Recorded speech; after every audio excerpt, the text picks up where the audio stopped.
ഏറ്റവും കൂടുതൽ ഉപയോഗിക്കപ്പെടുന്ന 10 എക്സൽ ഫംഗ്ഷനുകളൊന്നാണ് VLOOKUP ഫംഗ്ഷൻ അഥവാ VLOOKUP ഫോർമുല. വെറും 5 മിനിറ്റ് കൊണ്ട് VLOOKUP ഫോർമുല നമുക്ക് പഠിച്ചെടുക്കാൻ സാധിക്കും. എങ്ങനെ നോക്കാം. ആദ്യം VLOOKUP ഫംഗ്ഷൻ എന്തിനാണ് ഉപയോഗിക്കുന്നത് എന്നുള്ളത് വളരെ സിമ്പിളായിട്ടൊന്ന് പറയാം.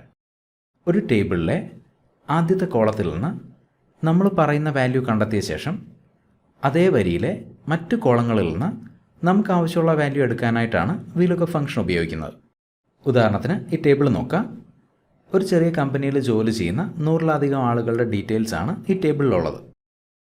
ടേബിളിലെ ആദ്യത്തെ കോളത്തിൽ എംപ്ലോയീസിൻ്റെ പേര്, രണ്ടാമത്തെ കോളത്തിൽ ഡെസിഗ്നേഷൻ, മൂന്നാമത്തെ കോളത്തിൽ ഓരോ എംപ്ലോയിയും ഏത് ഡിപ്പാർട്ട്മെൻറ്റിൽ ജോലി ചെയ്യുന്നു എന്നുള്ള ഡീറ്റെയിൽസ്, നാലാമത്തെ കോളത്തിൽ എംപ്ലോയീസിൻ്റെ സാലറി. ഇനി ഈ ടേബിളിൽ നിന്ന് ഇവിടെ പറഞ്ഞിരിക്കുന്ന സ്റ്റെല്ല വർമ എന്ന എംപ്ലോയിയുടെ സാലറി നമുക്ക് കണ്ടെത്തണം. 100-ലധികം എംപ്ലോയീസിൻ്റെ ഡീറ്റെയിൽസ് ഉള്ള ഈ ടേബിളിൽ നിന്ന് ഇവിടെ പറഞ്ഞിരിക്കുന്ന എംപ്ലോയിയുടെ സാലറി ഇങ്ങോട്ടേക്ക് കിട്ടാനായിട്ട് ഈ സെല്ല് സെലക്ട് ചെയ്യുന്നു. ഈക്വൽ VLOOKUP ബ്രാക്കറ്റ് ഓപ്പൺ ചെയ്യുക. നോക്കുക, VLOOKUP ഫംഗ്ഷന് 4 ആർഗ്യുമെൻറ്റ്സ് ആണുള്ളത്. അഥവാ 4 ഇൻപുട്ടുകൾ കൊടുത്തു കഴിഞ്ഞാലാണ് VLOOKUP ഫംഗ്ഷൻ നമുക്ക് ആവശ്യമുള്ള റിസൾട്ട് തരിക. ഒന്നാമത്തെ ആർഗ്യുമെൻറ്റ് അഥവാ ഒന്നാമത്തെ ഇൻപുട്ട് ലുക്കപ്പ് വാല്യൂ. ഈ ടേബിളിൽ ഏത് വാല്യൂവിനെയാണോ സെർച്ച് ചെയ്യേണ്ടത് ആ വാല്യൂ ആണ് ലുക്കപ്പ് വാല്യൂ. നമുക്കിവിടെ സെർച്ച് ചെയ്യേണ്ടത് സ്റ്റെല്ല വർമ എന്ന പേരാണ്. അതായത് സ്റ്റെല്ല വർമയാണ് ഇവിടുത്തെ ലുക്കപ്പ് വാല്യൂ. സ്റ്റെല്ല വർമ എന്ന പേരുള്ള സെല്ല് സെലക്ട് ചെയ്യുക, കോമ, രണ്ടാമത്തെ ആർഗ്യുമെൻറ്റ് അഥവാ രണ്ടാമത്തെ input table array. Stella Varma എന്ന ലുക്കപ്പ് വാല്യൂവിനെ ഏത് ടേബിളിലാണോ സെർച്ച് ചെയ്യേണ്ടത് ആ ടേബിളാണ് ടേബിൾ അറേ. ടേബിൾ അറേ എന്ന രണ്ടാമത്തെ ആർഗ്യുമെൻറ്റിന് വേണ്ടി ഡേറ്റ കൊടുത്തിട്ടുള്ള സെല്ലുകൾ സെലക്ട് ചെയ്യുക.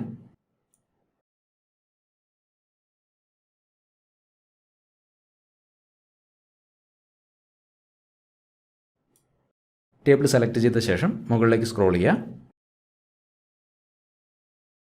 കോമ, മൂന്നാമത്തെ ആർഗ്യുമെൻറ്റ് കോളം ഇൻഡെക്സ് നമ്പർ.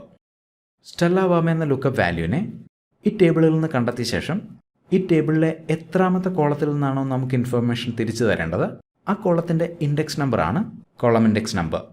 നമുക്കിവിടെ വേണ്ടത് സ്റ്റെല്ല വർമയുടെ സാലറിയാണ്. സാലറി ഉള്ളത് ഈ ടേബിളിലെ 4-ാമത്തെ കോളത്തിലാണ്. സോ 4 ഇവിടുത്തെ ഇൻഡെക്സ് നമ്പർ, കോമ, 4-ാമത്തെ argument range lookup. Stella Varma എന്ന പേര് കണ്ടെത്തിയാൽ മാത്രം റിസൾട്ട് തരാനായിട്ട് ഫോൾസ് എക്സാക്ട് മാച്ച് സെലക്ട് ചെയ്യുക. ബ്രാക്കറ്റ് ക്ലോസ് ചെയ്യുക, എൻ്റർ. നോക്കുക, ഫോർമുല 24,000 എന്ന റിസൾട്ടാണ് തരുന്നത്. ഇവിടെ നോക്കിക്കഴിഞ്ഞാൽ സ്റ്റെല്ല വർമയുടെ സാലറി 24,000. ഇനി പേര് നമുക്കൊന്ന് ചേഞ്ച് ചെയ്ത് നോക്കാം. ഓവൻ പട്ടേൽ. നോക്കുക, ഫോർമുലയുടെ റിസൾട്ട് മാറിയത് കാണാം.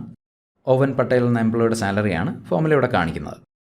ഇനി ഇദ്ദേഹത്തിൻ്റെ ഡെസിഗ്നേഷനാണ് നമുക്ക് വേണ്ടതെങ്കിൽ ഫോർമുലയിൽ കോളം ഇൻഡെക്സിൻ്റെ സ്ഥാനത്ത് ഡെസിഗ്നേഷനുള്ള കോളത്തിൻ്റെ ഇൻഡെക്സ് നമ്പർ ഉപയോഗിക്കുക. ഡെസിഗ്നേഷൻ ഉള്ളത് ഈ ടേബിളിലെ 2-ാമത്തെ കോളത്തിലാണ്. അതായത് 4-ന് പകരം 2 എന്ന കോളം ഇൻഡെക്സ് ഉപയോഗിച്ച് കഴിഞ്ഞാൽ ഓവൻ പട്ടേലിൻ്റെ ഡെസിഗ്നേഷൻ നമുക്ക് കിട്ടും. സാലറി കണ്ടെത്താൻ ഉപയോഗിച്ച ഫോർമുല ഇവിടുന്ന് കോപ്പി ചെയ്യുന്നു, എസ്കേപ്പ്, ഈ സെല്ല് പേസ്റ്റ് ചെയ്യുന്നു,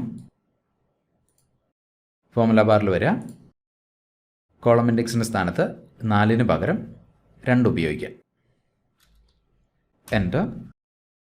ഓവൻ പട്ടേൽ എന്ന എംപ്ലോയിയുടെ ഡെസിഗ്നേഷൻ വന്നാൽ കാണാം. വീണ്ടും ഈ പേര് നമുക്കൊന്ന് ചേഞ്ച് ചെയ്ത് നോക്കാം. Gabriel Menon, senior accountant, salary 49,500.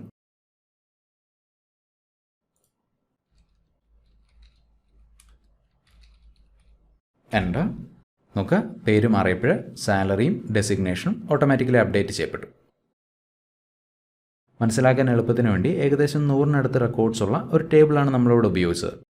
5,000-മോ 10,000-മോ അല്ലെങ്കിൽ അതിൽ കൂടുതലോ റെക്കോർഡ്സ് ഉള്ള ടേബിളുകളിൽ നിന്നും ഇതേ ഫോർമുല ഉപയോഗിച്ചുകൊണ്ട് നമുക്ക് ആവശ്യമുള്ള റിസൾട്ട് എക്സ്ട്രാക്ട് ചെയ്യാവുന്നതാണ്. വളരെ പെട്ടെന്ന് മറ്റൊരു ഉദാഹരണം കൂടെ നോക്കുക. ഈ ടേബിളിലുള്ള കുറച്ച് എംപ്ലോയീസിൻ്റെ പേരുകളാണ് ഈ അടുത്ത് എഴുതിയിരിക്കുന്നത്. ഇനി ഓരോ എംപ്ലോയിയുടെയും ഡിപ്പാർട്ട്മെൻറ്റ് ഈ ടേബിളിൽ നിന്ന് കണ്ടെത്താനായിട്ട് ഫോർമുല ബാറിൽ ഈക്വൽ VLOOKUP ബ്രാക്കറ്റ് ഓപ്പൺ ചെയ്യുക, ലുക്കപ്പ് വാല്യൂ, എംപ്ലോയിയുടെ പേരാണ് lookup value, comma, table array, data കൊടുത്തിട്ടുള്ള ടേബിൾ സെലക്ട് ചെയ്യുക,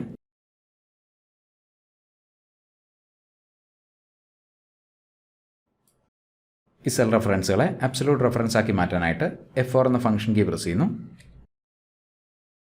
comma, column index number, department ഉള്ളത് ഈ ടേബിളിലെ മൂന്നാമത്തെ കോളത്തിലാണ്, 3, കോമ, എക്സാക്ട് മാച്ചിന് വേണ്ടി ഫോൾസ്, ബ്രാക്കറ്റ് ക്ലോസ് ചെയ്യുക, എൻ്റർ.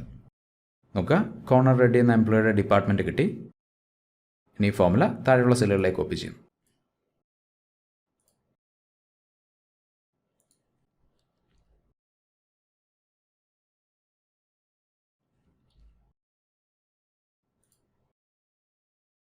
ഒരു വർക്ക്ഷീറ്റിൽ നിന്ന് മറ്റൊരു വർക്ക്ഷീറ്റിലേക്ക് VLOOKUP ചെയ്യുന്ന എങ്ങനെ, VLOOKUP ഉപയോഗിച്ച് പാർഷ്യൽ മാച്ച് കണ്ടെത്തുന്ന എങ്ങനെ, VLOOKUP ഉപയോഗിച്ച് ഡേറ്റാ ടേബിൾസ് തമ്മിൽ കമ്പൈൻ ചെയ്യുന്ന എങ്ങനെ, ഇങ്ങനെ VLOOKUPുമായിട്ട് ബന്ധപ്പെട്ട് നിരവധി വീഡിയോസ് മുമ്പ് ഞാൻ ചെയ്തിട്ടുണ്ട്. ആ ട്യൂട്ടോറിയൽസ് കാണാൻ ആഗ്രഹിക്കുന്നവർ ഈ ചാനലിൻ്റെ വീഡിയോ സെക്ഷൻ ഒന്ന് ചെക്ക് ചെയ്ത് നോക്കുക. ഇതിന് പുറമെ പ്രാക്ടീസ് ഫയലുകൾ ഉപയോഗിച്ചുകൊണ്ട് എക്സൽ 1 നിന്ന് പഠിച്ചു തുടങ്ങാൻ ആഗ്രഹിക്കുന്നവർക്ക് എൻ്റെ ഓൺലൈൻ എക്സൽ കോഴ്സിൽ ജോയിൻ ചെയ്യാവുന്നതാണ്. കോഴ്സിൽ ജോയിൻ ചെയ്യാനുള്ള ലിങ്ക് വീഡിയോ ഡിസ്ക്രിപ്ഷനിൽ ഷെയർ ചെയ്തിട്ടുണ്ട്. മറ്റൊരു എക്സൽ ടിപ്പായിട്ട് വീണ്ടും കാണാം. Thank you for watching and wish you A great day.